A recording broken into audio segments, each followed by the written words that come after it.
The text arrived between helping customers at my boutique. I'm leaving you and moving to Miami with my 20-year-old girlfriend. I've already emptied our joint account. Haha. My hands didn't shake as I read it. My voice didn't waver as I helped Mrs. Peterson pick out a scarf. The only sign that my husband of 12 years had just nuked our marriage via text was a slight tightening around my eyes. I waited until Mrs. Peterson left, her purchase wrapped in our signature silver paper, before typing my response. Good luck. My name is Claire, and at 38 I had just received the most callous goodbye in history. But while Mark was probably gloating over his grand exit, imagining me in tears over his betrayal, I was calmly locking up my boutique for the day. The signs had been there for months. Late nights at work that never matched his pay deposits, sudden password changes on his phone, the way he'd started going to the gym religiously, buying new clothes, trying to recapture his youth. 3 months ago, I'd found a receipt for dinner for two at an expensive restaurant on a night he'd claimed to be working late. That same evening, I opened a separate bank account at a different bank. A week later, when he mentioned wanting to combine our accounts to simplify things, I agreed cheerfully, while quietly moving my personal savings to the new account. The joint account he'd just emptied contained exactly enough to keep him from getting suspicious, about 2 months' worth of regular deposits. The rest was safely tucked away, along with detailed records of every suspicious transaction he'd made over the past year. My phone buzzed again. Don't bother begging. Melissa, and I leave tomorrow. I'll send for my things later. Melissa, the new receptionist at his office. I'd met her at the company Christmas party, watched her laugh too loudly at Mark's jokes, noticed how she touched his arm when she thought no one was looking. She was young enough to be his daughter, naive enough to think she was special. I didn't respond. Instead, I called my lawyer, the one I'd consulted 2 months earlier when I found hotel charges on our credit card statement. It's time, I said simply. He just made his move. The papers are ready, she replied. I'll file first thing tomorrow. Do you want him served in Miami? No rules. Let him think he's won first. Another text from Mark followed. I know this must be hard for you. You're not getting any younger, after all. At least you have your little shop to keep you busy. My little shop. The successful boutique I'd built from scratch. The one that generated more income than his middle management job. The one whose profits I'd carefully kept separate from our joint finances. I smiled, thinking of the certified letters that would greet him in Miami. That evening, I stayed in our house, my house, inherited from my grandmother, and kept in my name despite Mark's repeated suggestions to add him to the deed. Another instinct that had paid off. While organizing paperwork for my lawyer, I found our wedding album. Mark looked so different then, before his midlife crisis had turned him into a caricature of himself. These days, he wore shirts too tight for his softening middle, tried too hard to connect with 20-somethings at work, used slang that sounded ridiculous coming from a 45-year-old man. My phone kept buzzing. I've been planning this for months. Melissa understands me in ways you never could. You'll be fine. Maybe you'll find someone more your age. I already told my family. They agree. We grew apart. I screenshotted every message, adding them to my evidence folder. Let him dig his hole deeper. The last text caught my attention. By the way, I used the joint card to book our flights and hotel. Consider it my parting gift, LOL. Perfect. I called the credit card company.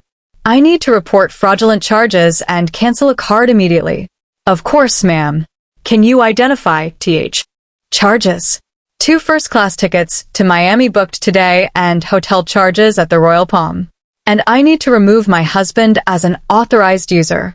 Do you have documentation of the fraud? Text messages from my husband admitting he used our joint card to book travel with his girlfriend after emptying our bank account. The representative's professional tone couldn't quite hide her satisfaction as she canceled the charges. Mark and Melissa would arrive at the airport to find their tickets invalidated and their hotel reservation canceled. Another text buzzed in. Don't worry about the house. I'll let you stay there until you find something smaller. I laughed out loud. Did he really think he had any claim to my grandmother's house? Then came another. I know the shop means a lot to you. We can work out a fair payment for your half. My half. of the business I'd built, funded, and grown myself while he called it a hobby. I poured a glass of wine, the good stuff I'd been saving for a special occasion. This qualified. The next morning brought a flood of increasingly angry texts. What did you do to our credit card? The airline won't honor our tickets. The hotel canceled. Answer me. I silenced my phone and headed to the boutique. Fridays were always busy, and a new shipment of designer handbags had arrived. Around noon, his mother called. Claire, dear. Mark told us everything.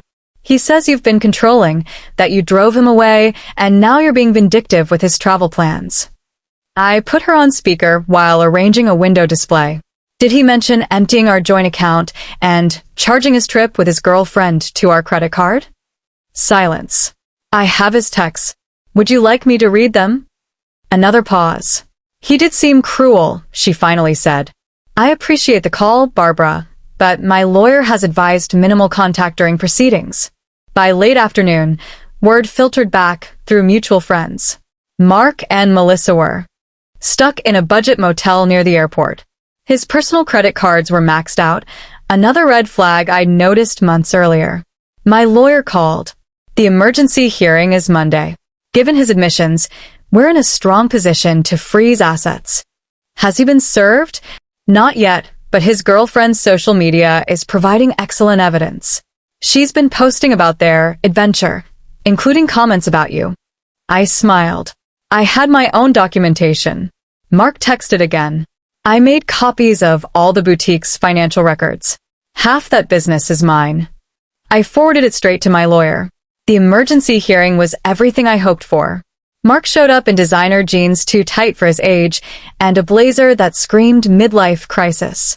Melissa waited outside, her youth glaring under courthouse lights. My lawyer presented the evidence methodically. His texts, the emptied account, the fraud, the separate property deeds. The judge addressed him directly. You admitted to emptying a joint account and using shared credit cards to fund a trip with your girlfriend. Do you deny this? I was just trying to make a clean break, Mark muttered. By committing financial fraud, the judge asked dryly. All shared assets were frozen. He was ordered to return the funds within 24 hours. But the money's gone. Then I suggest you find a way to replace it. Over the next weeks, Mark grew desperate, claiming the boutique was his idea, that he'd invested, that he'd been my partner. Every claim was disproven by my records. His girlfriend moved on. His family distanced themselves. His career stalled after HR investigated his relationship with a subordinate. 6 months after the divorce, my boutique expanded to a second location. I hired new staff and launched an online store that gained national traction. Mark, meanwhile, struggled dating apps, pyramid schemes, online gambling, always blaming everyone but himself. A year later, I opened my third location. Local media covered the event, not as a divorce story, but as a business success. In my office hangs a framed screenshot of Mark's final text. Have fun with your little shop. At least it'll keep you busy in your old age. Below, it sits my latest business award. Sometimes the best revenge isn't anger or retaliation. It's preparation. And then thriving.